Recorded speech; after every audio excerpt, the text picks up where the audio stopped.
going to go over a little bit about this. This is the 2004 Olympic final, one of the matches that I've probably watched the most in my lifetime, and I happened to become upon some of the better plays from the scouting view, and I'm going to try to go over kind of a preset of what play, maybe of before the play happens, thinking of some things. Actually, I know these players pretty well, so I'm just kind of giving you my perception of what I'm thinking or what the teams are thinking and what kind of defenses or what's going to be playing, and then kind of analyze the play after they happen to kind of check out just to see what's going on. So first we have one of the first plays of the match here. Vermiglio, the setter from Italy, is going to serve. They're in row 6 for Brazil. We're going to mostly be looking at Brazil's plays here. And we have Giba, Andre Eller, and Ricardo in the front row. So you want to kind of get Giba. He was the MVP of this Olympic final. You want to kind of get him started. And we have Italy in row 1 with Andrea Sortoretti, who's a good blocker, but they have 2 small pin blockers here. So we can either, I'm probably thinking the middle blocker here is pretty good, and this server is pretty easy down the line. He wants more tactical serve. So I'm thinking they're either going to run the D and the outside set here.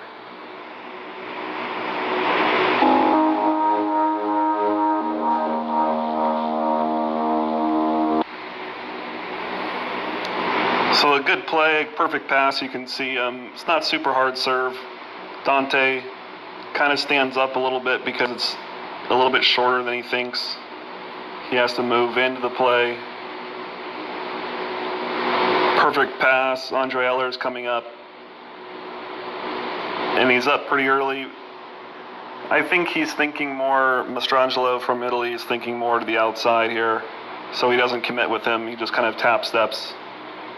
So he does kind of get this little area taken away, but Sortoretti, who's a pretty good he's a pretty good blocker for being only 6'5" and not jumping super well. This opposite here, Sortoretti, he lines up pretty well with his hitters. I think he gets the sets a little bit inside. You can see how far Giba's really reaching to get to that ball. And I think he just gets him actually, I think it's kind of lucky more than anything. I think he gets him on the inside arm, just kind of a bad angle, and it blasts the arm back. As you can see, it opens up the arm there, but it's not doing it before. You can see it as it hits, it's blasting the arm to the side. So Giba's hitting this ball pretty hard, obviously, and then it blasts the arm open. So he's in a good position. Maybe he should be pressed a little bit more, but kind of difficult on a very fast set. He gets a decent touch on it. It rolls, hits the ground. You can see it bounces, and then it's not a real dig. So that's one of the first plays of the game, starting off Giba pretty well. So Giba here, most of his career he jump serves from this side. Only in 2003 to 2005, really. I'm not sure why, really, but he serves from this side, and he has a really natural right to left motion going on. So this is always his seam right now here. He's a medium toss. It's kind of, he gets on it really quick. Obviously, he has one of the fastest arms in the history of the world. Really quick. He gets on the ball really fast, but he rarely kind of hits anything non-hard this way right here. This is his speed power shot. This is kind of a nice shot here, and then off speed there too. So I'm looking for his power in the seam here. Again, there was not a very hard shot. Great block. So if I'm Dante here, I'm really set up well here. Sortoretti he doesn't tip at all. I've never seen him tip. He spikes pretty hard. He's got a good left range, but he hits a lot of seam and then kind of faces and then hits lines. So he doesn't really hit a lot of over the top. He's not a tall player. He's not a really tall jumper. He's a really long glider. He's a really good broad jumper, but he hits the ball pretty low And if you get him on the perfect timing, you get him pretty good. So let's see Dante here. This is one of the beginning parts of the match. This is really determining the kind of Brazil had actually gone down significantly in the first set. They were down, I think 6-2, something like that, and they actually ended up winning like 25-14. So they kind of went on this huge run. This is one of the plays that starts this run. So let's look at Dante here blocking the pin blocker. He's really set up well. He's got his man, he's leaning over to him, he sees him. He's got his hands up in a nice neutral position here. His legs are bent in a nice athletic position. So he's really playing this well. He's in a good position. He's launching off of this outside foot, really putting a lot of pressure on that foot, just like an approach. So he picks up the set very fast. He sees a set there. Then he instantly has changed onto his hitter. You can see how quickly he gets onto his hitter. Bam, then you can see his face already turned to the hitter. He turns his shoulders parallel, really nice. He's step closing in. This is almost like an attack. You can see how long this second stride is. That second step is really well. His shoulders are completely turned now. His head's facing. His arms are really bent. A super big pendulum swing. Perfect pendulum swing. He gets those arms breaking close together. He is a very interesting blocker because he goes up high on people. He does this all the time. This is his technique. Giba is a very different blocker. A lot of players are different blocker. Dante is kind of a SWAT blocker, which he kind of goes up and he traps you. He makes sure he stays high. If you go high, then he stays high, and that way he can touch the high hits. He's one of the best blockers, I think, in the game's history, and they always put him on one of their best hitters. So he goes high with players. That way he can stay high if they go up on the top. Say you're playing a Cuba, a Russia, even some Bulgarian players. Serbia, Milkovic kind of hits pretty high at this moment. Any other type of opposite that's pretty up there. So he'll stay up there, then get a soft touch off the top so they can't go over. But usually when a player sees this, they think the player's going high. And 99% of players can't get back over the net. So this seam would be open here. So he kind of traps you into thinking that's available. And then he's very good at closing back quickly.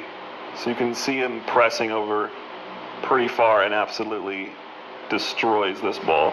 And you can see sort of ready here, he's not super high over the net. He gets barely his head over, but he's a really, really strong attacker. Textbook lefty, great arm swing, but just crushes the ball. You can see Dante going up. He knows, he stays with him. Great pressing motion, completely with his hands down. Great stuff block. Set up pretty well by his initial read here. So his initial read is pretty good here.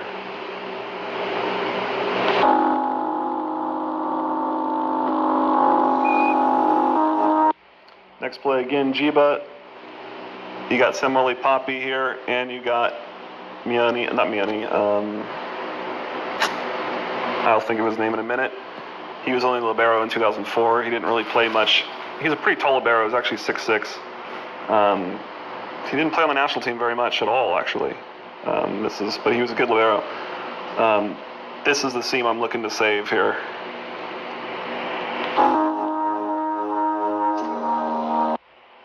So Giba hits it pretty much perfectly in spot. This is his perfect swing control. Great pendulum. Starts his arm swing right there. He does a nice X.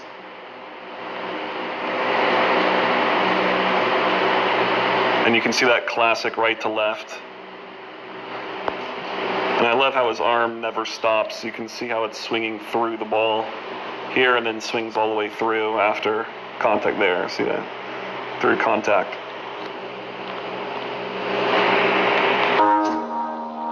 Italy set up their defense serve receive pretty well, but this was a great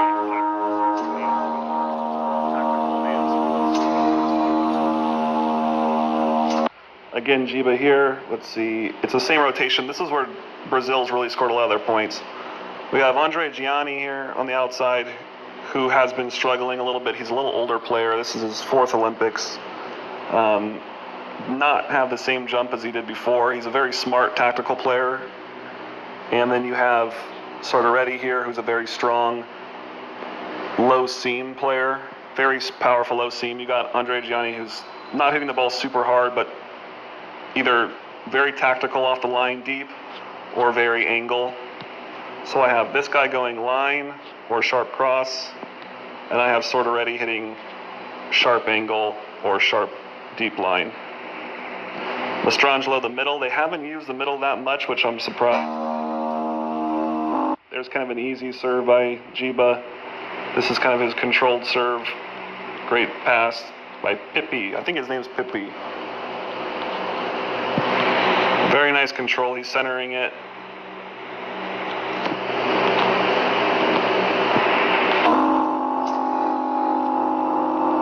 Dante gets him again. This was a stuff block, an ace, and then a stuff block again. So he's a little bit later. The set's pretty fast. Vermiglio, the setter here, he's a pretty fast setter.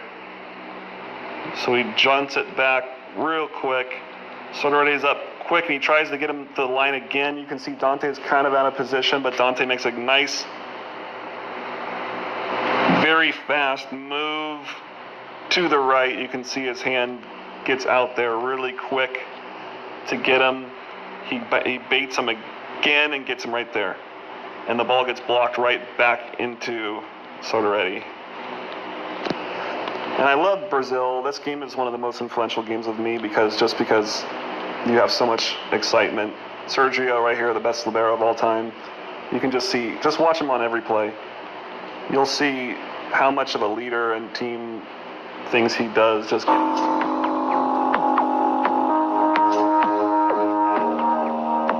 So now Jiba's got a little bit of pace on the ball again, but this is mostly his spot right here or here. So I'm thinking that serve. Great center, great pass, just absorbs it. Doesn't worry about too much about getting a perfect pass because the serve is so tough. Vermiglio, I love Vermiglio here. This is a great right to left cross jump where he jumps open, but then he turns. And even here, you can see him coiling up and then exploding. Look at this. Even as a setter, it's almost like a hitter. Coils and explodes and gives a perfect outside set. A one-on-one, he's still got this ball. So Jiba, I want to take a look at Jiba really quick here. Jiba's position is middle back. He's playing a floating kind of middle back position where, especially on high balls, he has to play kind of like a middle linebacker. Or a free safety. He's reading the play. So he's reading off the touch this way or reading off the touch this way. The block usually has this centered area covered. The block will cover that. But he's looking for through the block touch or over the block around with power so he can get to this one. So he has to really go left and right at a moment's notice and be very fast. That's usually why they put pretty athletic, quick players center back. So let's take a look here. The set goes out to Gianni here. He does a great play. So we got a good, really good, these guys blocking are so fast here. They're reading. He takes a bad step and then he reacts to. He's coming here, and so Gianni, he hits a really smart shot. He hits it through the block, out, so it's going to go towards this area, off the block, out of bounds. He's hitting through the block. He's hitting really smartly through the block because there's nobody in this giant area here. He's really got a strong, nice strategic hit. And then Jiba, of course, I think if you've seen this match, you know what's coming next.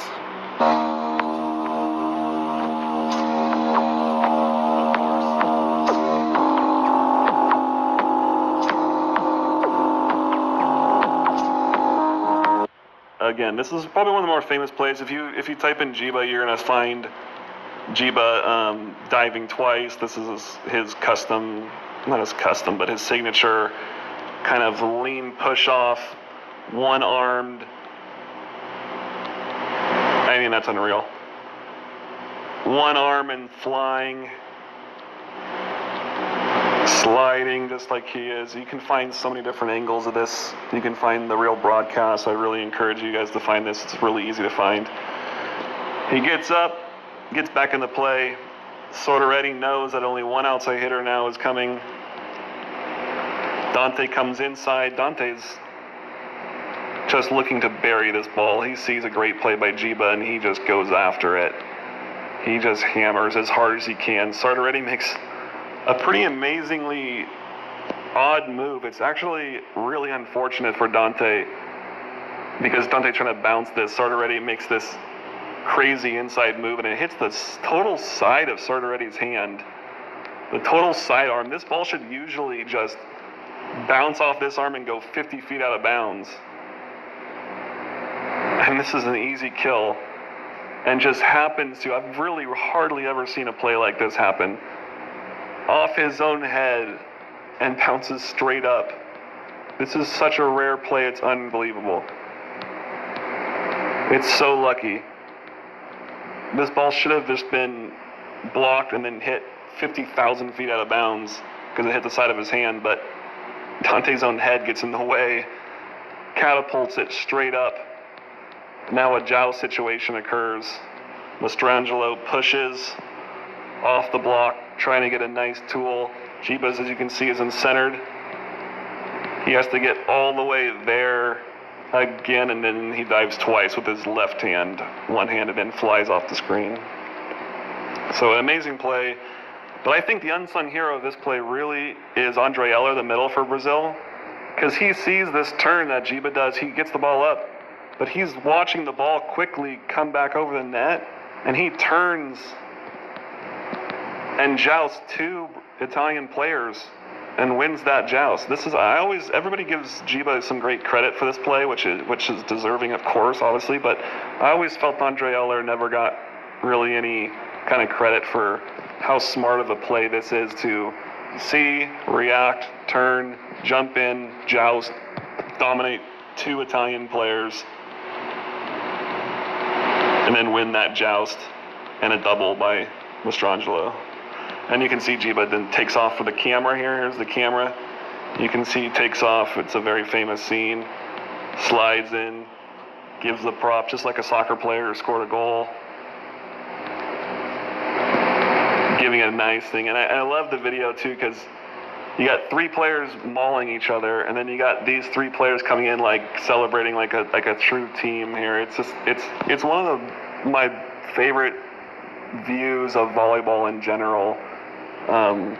It's just cool looking. These three guys come in and are just like so happy, and they're just like, oh yeah. So it's pretty cool. I love it. All right, so we have Mastrangelo serving here now too. He's got a really powerful serve. He's not the best consistent server. He really hits a lot of balls up here to this angle, to this side. He's really a cross-seam server. We have row 2 here, so we have front row, Dante, and then Jiba on the pipe. This is probably Brazil's best rotation here. This is a terrible scene for anybody here. I mean, Jiba's an amazing pipe hitter. Dante's 6'8" and jumps 40-something inches. You have Andre, your opposite, and then you have a super quick, fast middle who you have to basically commit to in a perfect pass because he gets on the ball so fast. He's not a hang and bang. He is an absolute quick zero tempo hitter. So this is not a good rotation for anybody. So Italy's put one of their best servers, one of their hardest hitter servers in this rotation to kind of disrupt this this row, because if you get a perfect pass, it's almost over. So let's see here. Oh, everything goes almost perfect. I mean, a great pass, super hard serve. Sergio absorbs it pretty well. super high. As a middle, you got to keep your hands high. I mean, I know he doesn't kill this ball. I mean, the middle, he kind of lets this, it looks like Alessandro Fei, the middle for Italy, screws this up. He looks like, but in all honesty, it's so hard to gauge this. Ricardo, the setter for Brazil, has done a great job getting his hands up and looking like he's going to take it like he usually does. And you have all these hitters. He's a great setter, so he can set all these attackers coming. So he's got to focus on so many different options right now. And then Ricardo just drops his hand completely. Just drops it. But it actually is not a bad play. He drops these hands completely, and then Fei tries to make a reaction and doesn't let it just drop. He gets a touch on it, and they almost get it back up. But I love the quick reaction time of Ricardo to drop his hands.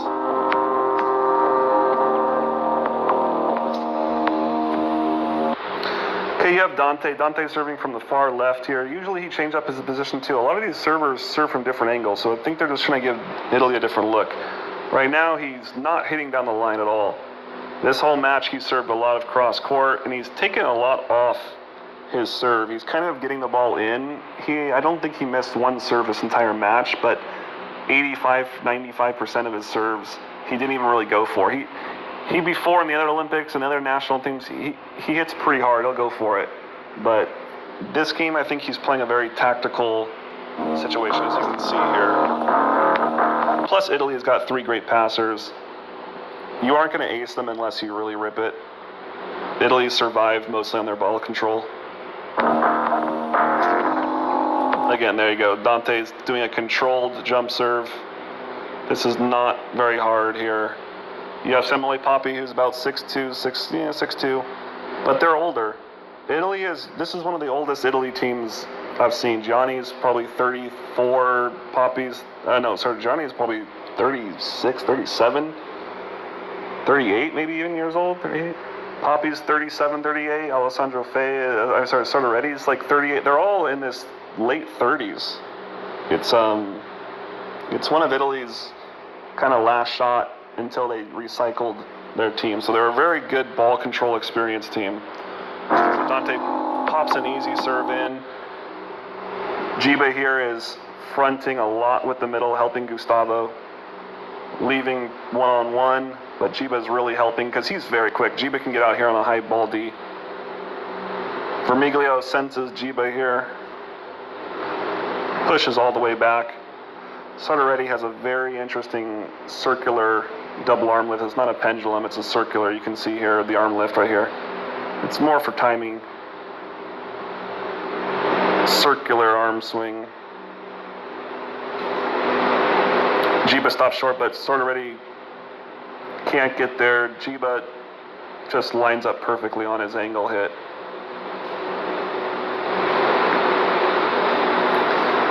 Good cover by Vermiglio.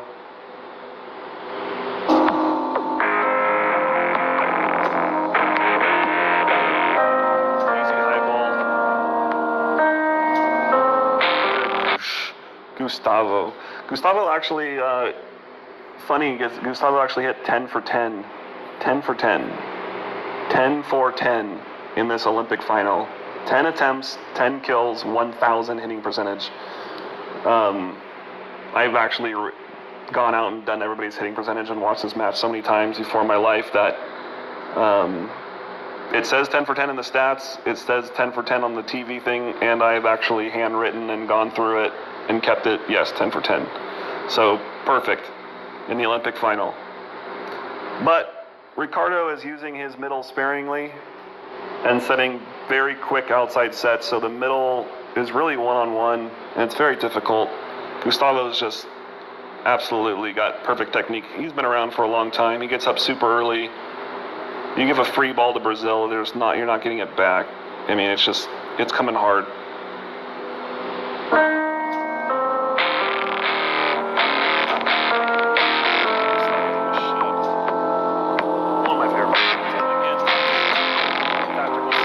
Really easy serve. I mean, this is just to get placement to set up the defense.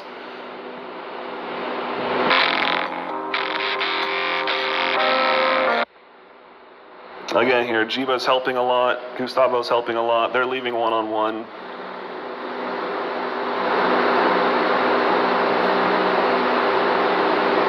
They're leaving Jiba basically one-on-one. They don't care about Sartorelli on the back row sets.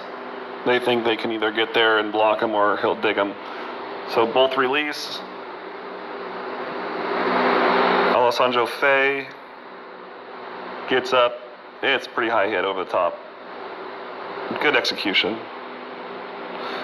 So that's the risk you run with an easy serve, is this play happening. But they want to go two guys outside. They leave Sartorelli alone. They think Jiba can maybe help the middle.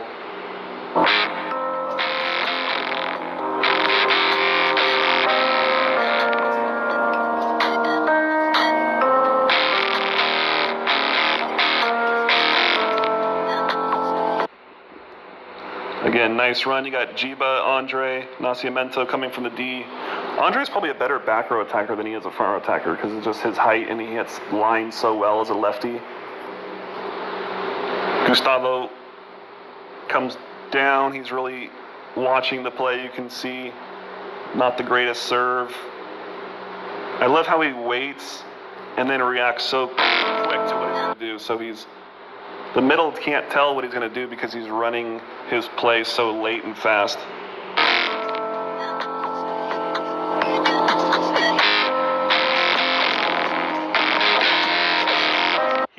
Gustavo's basically a robot machine. His brother Murillo is also a great player, but a little bit mechanical, but a lot more personality than in his technique. Gustavo's just this robot. He's an amazing player, though. He's one of my favorite players. You could watch a whole videos on stuff on him. He's got all these animations, these facial animations, but even his jump serve, look at it's kind of like a robot.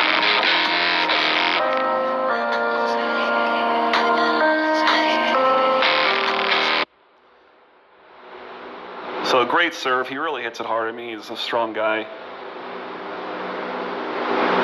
Great pass. You got Ricardo, who's the shortest player on the floor, basically. And if you can go the long way with Vermiglio's a great pin setter. I love how he coils his legs and then snaps through. So you got Ricardo, the shortest setter on the floor here. Poppy, an extremely smart setter. It's not a bad way to go a long way. Huge seam. That's a huge seam for Poppy. Just buries the seam. Doesn't even look hard for him. It just looks like another day.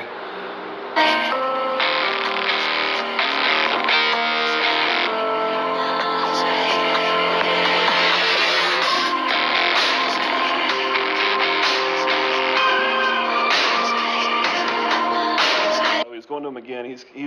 He's realized right now, this is still set one, he's realized that Poppy is basically playing like better than everybody else.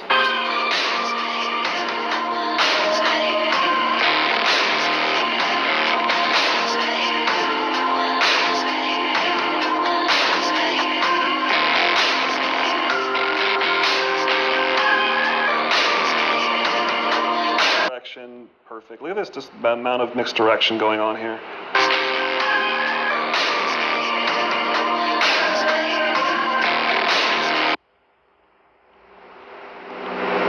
Of course, is complaining a lot, but Andre, this is such a fast back set.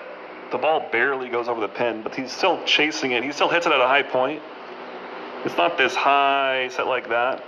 It's not this high coming down set. It's this ball goes right to the pin over, but he still contacts it at the top of the pin here. So there, he doesn't let it get down. And you can see, bam, clearly ball on the line. And Italy will complain significantly here.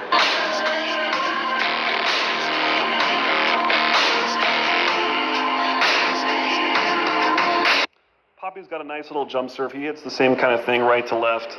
Kind of a hard hit this way. He doesn't really get down wrist away to this way. He doesn't hit very hard this way. He's got kind of this lackadaisical little approach, but he's got a fast arm just like Jiba, so it's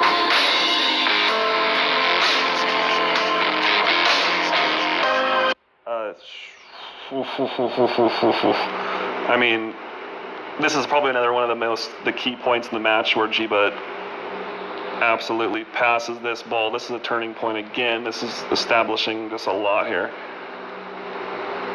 Jiba makes a great lunge. He breaks his arm so quickly so he's there, he's perfect pass. He holds it, but then he breaks it so he can get up and going quickly. He never loses tempo. Gianni sees him kind of lose. Gianni sees him on the ground. So he figures, oh, I could take a step this way. He's probably not going to get up and hit.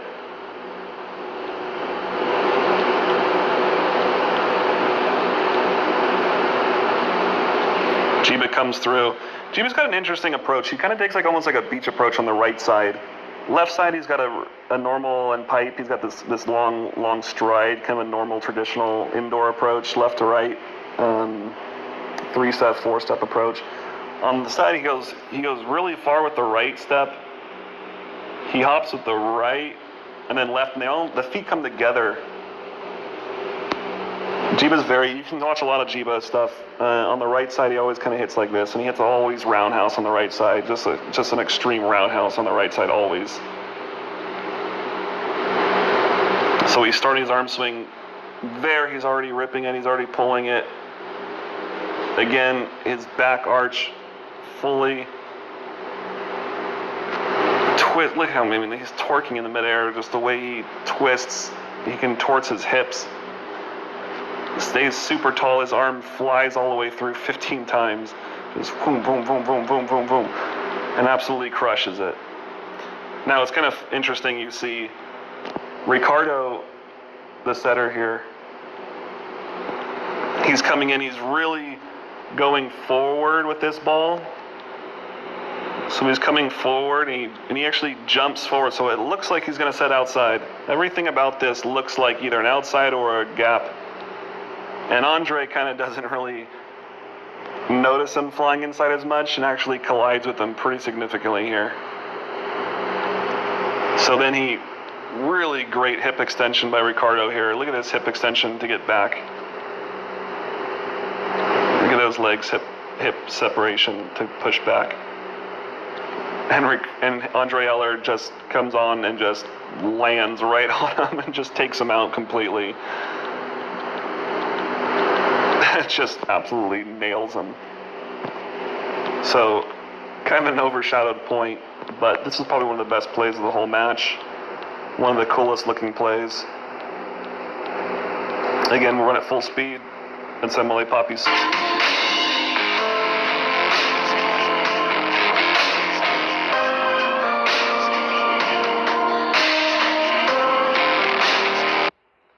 So we're nearing the end of game one here. Here we go again. Why don't I not see it again? Why not? You know what I mean? It's basically, why not watch more of it? So we're ending the game of one here. The ball just basically ricochets off Dante. I mean, look how it comes off his arm. It's a really, really heavy ball. When you talk about a heavy ball, this is what a heavy ball is. Mastrangelo, 6'8", 225. Really, really strong guy. Really, really strong guy. Ricardo, exactly. This is why earlier Faye couldn't commit with that block, that overpass that came, and Ricardo just pulled his hands down, that setter. He pulled his hands down, so it was a point.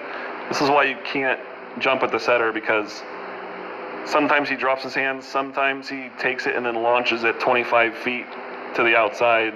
You just don't know with these setters. They're so good. So, amazing block, too. I mean, a great read by Faye here.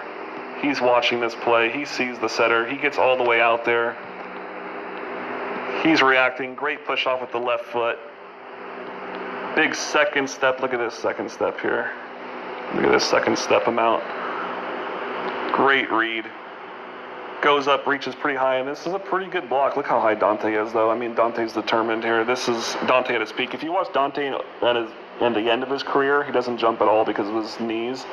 But if you watch Dante when he was young. He started on the national team at 18. If you watch him in the 2000 or the 2004 Olympics, he is absolutely skying, like over 12, I'd probably say 12.3, 12.4 at his peak. I mean, he is unreal hitter. So if you watch Dante in the 2008 or 2012 Olympics, you're kind of like, oh, this guy doesn't jump at all. But then you watch him younger, you're like, oh, okay. So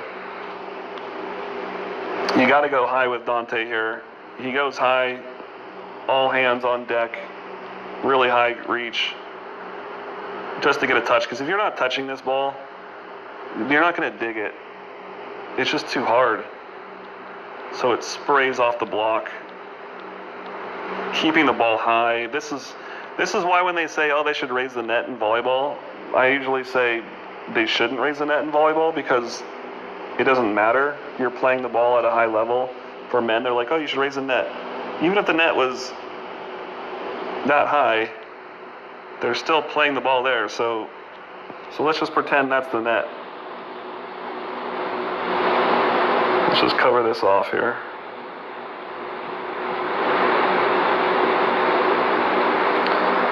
Let's just say that it's the net. And you won't get the most impressive things. You won't get the really impressive hits and really impressive blocks if you make the net higher. Let's just say that's the net height.